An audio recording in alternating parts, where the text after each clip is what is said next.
ఎందుకంటే మనీషానే ఒక అమ్మాయి 19 సంవత్సరాల అమ్మాయిని అతి కిరాతకంగా అతి ఘోరంగా రేప్ చేసి 4 నిమిషాలు రేప్ చేసి అమ్మాయిని చంపేసి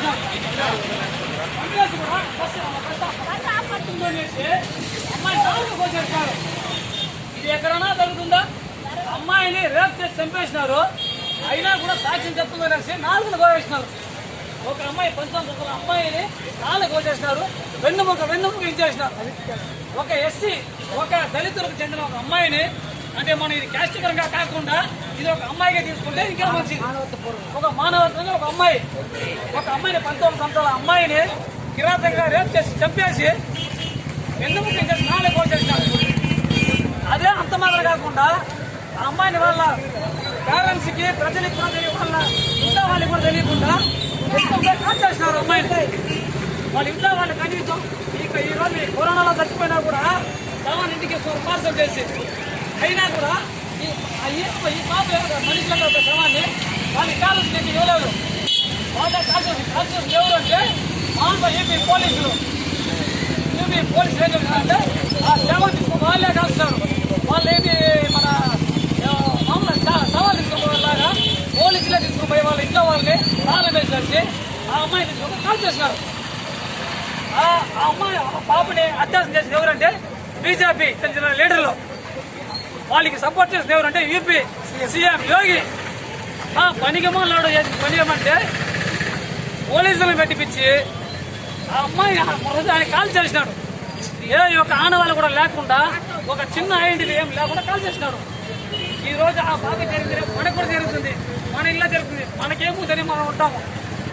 ఈ విధంగా ఈ పోలీసులు అనే వాళ్ళు ప్రజల పక్షం నిలవకుండా ఓన్లీ పొలిటికల్ లీడర్స్ ధనవంతులు పలుకుబడి ఉండే వాళ్ళకి సపోర్ట్ చేస్తూ ఇలాంటి దళితులు జీవితాలు ఆడుకుంటూ ఉన్నారు. ఇలాంటి వాటిని ఖండించడానికి మన సంఘాలు అంబేద్కర్ ఆర్మీ ఈరోజు వచ్చినటువంటి అన్ని పార్టీ నుంచి స్టూడెంట్స్ టీచర్స్ అసోసియేషన్ నుంచి మన సార్ కానీ, మన వైసీపీ నుంచి మన జోసఫ్ అన్న కానీ, టీడీపీ నుంచి మన సురేష్ కానీ, కానీ కాంగ్రెస్ నుంచి మన జాకబ్ అన్న కానీ అన్ని సంఘాలు, మన జిమ్ నుంచి మన కవి టీము అంతా ఈరోజు ఎంత ఏకమైనామంటే ఇది కులానికి మతానికి సంబంధించిన కాదు. ఇది పోలీసులు ఇంతవరకు ఎలాంటి కేసు ఫైల్ చేయకుండా వాళ్ళు ఎవరైనా తెలుసు, మీడియాలో వస్తుంది, పోస్టులో వస్తుంది, అన్నిటి వస్తుంది, కానీ వాళ్ళని అరెస్ట్ చేసే కెపాసిటీ లేదు వాళ్ళకి. ఎందుకంటే యోగి ఉన్నారు, వాళ్ళని కఠినంగా శిక్షించాలని చెప్పేసి అంబేద్కర్ మేము డిమాండ్ చేస్తున్నాము. ఇదే కాదు, స్టేట్ వైడ్ మేము ఈ స్టేట్ మొత్తం మేము పెద్ద ఎత్తున మేము వచ్చి ఈరోజు కొనసాగిస్తున్నాము. ఆల్రెడీ మేము వచ్చి చేస్తున్నాము. ఇలాంటి సంఘటన జరిగితే స్కూల్కి ఎలా పోతారు పిల్లలు, స్టూడెంట్స్ ఎలా పోతారు, ఇంటికి ఎలా పోతారు? ధనవంతులు పలుకుబడి ఉండే వాళ్ళు కారుల్లో బస్సుల్లో స్కూల్ ఎలా పోతారు? లేని పేద పిల్లలు ఎట్టబోతారు? వాళ్ళు నడిచిపోవాలి. 2 కిలోమీటర్లు 3 కిలోమీటర్లు నడిచిపోయే పిల్లలు కూడా ఉన్నారు. వాళ్ళ పరిస్థితి ఏమి? వాళ్ళు నలుగురిని అరెస్ట్ చేసేందుకు గట్స్ లేని పోలీసులు ప్రజలకు ఏం న్యాయం చేస్తారు? వాళ్ళకి ఎందుకు యూనిఫామ్, వాళ్ళకి ఎందుకు డ్యూటీ, వాళ్ళకి యూనిఫామ్ ఎందుకు పోలీసు వాళ్ళకి? యూపీ సీఎం వెంటనే రాజీనామా చేయాలి. అతను రాజీనామా చేసేంత వరకు మేము ఈ పోరాటాన్ని కొనసాగిస్తామని చెప్తున్నాము. ఇది ఈ రోజుగా కాదు, ప్రతి మండలం, ప్రతి విలేజ్, ప్రతి డిస్ట్రిక్ట్ మేము పోరాటం చేస్తూ ఉంటాము.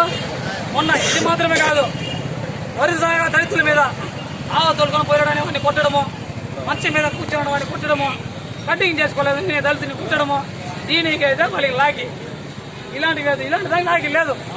ఎందుకంటే సీఎం వాళ్ళ పక్కన ఉన్నాడు, వాళ్ళు అరెస్ట్ చేయాలని వయసు లేదు. మన అక్టోబర్ 2వ తేదీ మదనపల్లిలో ప్రోగ్రాం పెట్టి జడ్జిని అరెస్ట్ చేసినారు, ఎక్స్ జడ్జిని అరెస్ట్ చేసినారు, అలాంటి లీడర్స్ని అరెస్ట్ చేసినారు. అందరినీ అక్కడికి అరెస్ట్ చేసి ఇంట్లో కూర్చోబెట్టినారు. ఎందుకు? దేనికి పోయినా మేము హోమ్ రాబర్స్కి మనం పోయినామా? లేదు కదా. ఒక అమ్మాయికి పేదవాళ్ళకి అన్యాయం జరుగుతుందని చెప్పేసి మనం పోయినాము. పోతే ఎక్కడికాడ పోలీసు అక్కడ నోటీసులు అరెస్ట్ చేయాలి. అరెస్ట్ చేసి కేసులు పడతారు. మనం దళితులు కదా, మనలో ఏం చేయలేము, మనం సాధించుకోలేము అనే ఉద్దేశం అయితే ఉంది. మన ఉద్దేశం ఏమంటే మోడీ ప్రభుత్వాన్ని ఉండకూడదు, మోడీ ప్రభుత్వాన్ని ధ్వంసం చేయాలి, మోడీ రాజీనామా చేయాలి, మోడీ ప్రభుత్వం ఉండకూడదు. ప్రెసిడెంట్ ఏం చేయాలంటే యోగి రాజీనామా చేయాలి. అందుకోసం మన ప్రజలంతా కలిసి వస్తున్నాము. ఈ యొక్క సభ ముఖ్యంగా ఏం చెప్తామంటే ఈరోజు కాకుండా మేము ఈ యొక్క ధర్నాన్ని కొనసాగిస్తాము. మోడీ రాజీనామా చేసేంత వరకు వదలమని చెప్తుంటే ఈ అవకాశం అందరికీ ధన్యవాదాలు తెలుపుకుంటాను.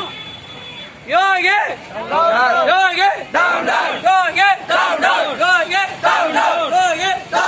యోగి UP police UP police UP police Manisha అమర్ రహే మనీషా అమర్ రహే మనీషా అమర్ రహే మనీషా అమర్ రహే మనీషా అమర్ రహే we want justice we want justice we want justice we want justice we want justice we want justice we want justice we want justice we want justice we want justice we want justice we want justice ఈ సమావేశంగా మన మధ్య తిరుపతి నుంచి వచ్చినటువంటి Ambedkar army founder Nadana Venkatesh sir గారు ఈ సభను ఉద్దేశించి ఒక 2-3 వాక్యాలు మాట్లాడవలసిందిగా కోరుతున్నాం. మిత్రులందరికీ జై భీమ్. మిత్రులారా, ఈ ప్రభుత్వం బీజేపీ ప్రభుత్వం వచ్చినప్పటి నుంచి చాలా క్లియర్ గా మన మీద దాడులు అయితే జరుగుతున్నాయని మనకి కనిపిస్తూ ఉంది. వాళ్ళు విపరీతమైనటువంటి మత ఘర్షణలు పెట్టి మతం మత్తులో జనాలను ముంచి దళితుల్ని మాత్రమే టార్గెట్ చేసి దళితుల్ని చంపుకుంటూ వస్తున్నారు.